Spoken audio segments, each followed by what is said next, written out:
আজ পুরুলিয়ার বাম প্রার্থী বিশাল মিছিল করে মনোনয়নপত্র জমা করেন। পুরুলিয়ার বামফ্রন্ট মনোনীত ফরওয়ার্ড ব্লক প্রার্থী বীর সিং মাহাতো বিশাল লাল জনজোয়ারে ভেসে মনোনয়নপত্র পেশ করেন। মিছিল শুরু হয় পুরুলিয়া স্টেশন থেকে এবং শেষ হয় ডিএম অফিসে। মিছিলে উপস্থিত ছিলেন জেলা ডিওয়াইএফআই সভাপতি সুনীল মাহাতো ও এসএফআই সম্পাদক দীপঙ্কর মাঝি।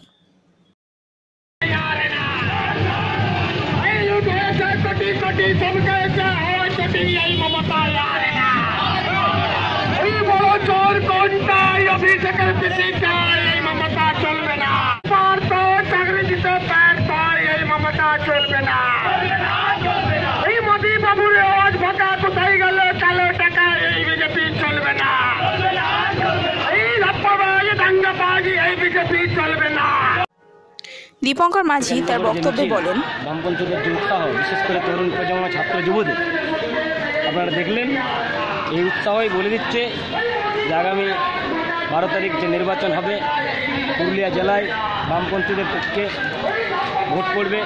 কারণ মানুষ জেনে গেছে বর্তমানে আমাদের রাজ্যের শাসক দল এবং কেন্দ্রের যে শাসক দল টিএমসি এবং বিজেপি, এই দুটো দলেই যেমন একদিকে আমাদের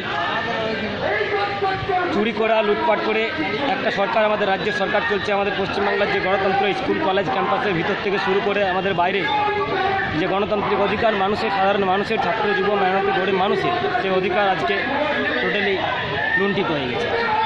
অপরদিকে আমরা দেখতে পাচ্ছি যে নানান প্রতিশ্রুতি দিল কেন্দ্রীয় সরকার নির্বাচনের পূর্বে 2014 সালের আগে, সেই প্রতিশ্রুতির একটাও পালন করতে পারেনি। 15 লক্ষ টাকা প্রতিটা নাগরিকের অ্যাকাউন্টে দেওয়া থেকে শুরু করে 2 কোটি বেকারদের প্রতি বছর কাজের যে প্রতিশ্রুতি, আজকে সেই প্রতিশ্রুতি সম্পূর্ণ। সুনীল মাহাতো তার বক্তব্যে বলেন, কি হচ্ছে যে পুরুলিয়াতে সারা রাজ্যের মতো, সারা দেশের মতো পুরুলিয়াতে কোনো নতুন শিল্প স্থাপন হয়নি। পুরুলিয়ার বেকার যুবরা বঞ্চিত। পুরুলিয়াতে প্রাইমারি শিক্ষক নিয়োগে একটা প্রচণ্ড দুর্নীতি হয়েছিল, যেখানে আমরা ডিওয়াইএফআই বামপন্থী যুব সংগঠন আমরা আন্দোলন করেছিলাম, আমরা সংগ্রাম করেছিলাম। কিন্তু তৃণমূল সরকার তার চক্রান্তের শিকার। পুরুলিয়ার হাজার হাজার যে বেকার শিক্ষিত যুবরা আছে, এই ভোটে তারা উপযুক্ত জবাব দেবে তৃণমূলকে এবং বিজেপি, যার সাম্প্রদায়িকতা পুরুলিয়ার বুকে আমরা অতীত দিনে দেখিনি কোনোদিন, যে পুরুলিয়ার বুকে সাম্প্রদায়িক আনাআনি, ধর্মের নামে পুরুলিয়ার বুকে যে একটা সাম্প্রদায়িক সম্প্রীতি, সেটা যে নষ্ট করার চক্রান্ত বিজেপি করছে, তার বিরুদ্ধে উপযুক্ত জবাব দেবে পুরুলিয়ার যুব সমাজ, পুরুলিয়ার মেহনতি মানুষ, পুরুলিয়ার গরিব কৃষক। পুরুলিয়া থেকে সোমনাথ জানার রিপোর্ট, আমার বাংলা। নিত্য নতুন খবর পাওয়ার জন্য আমাদের চ্যানেলটি সাবস্ক্রাইব করুন।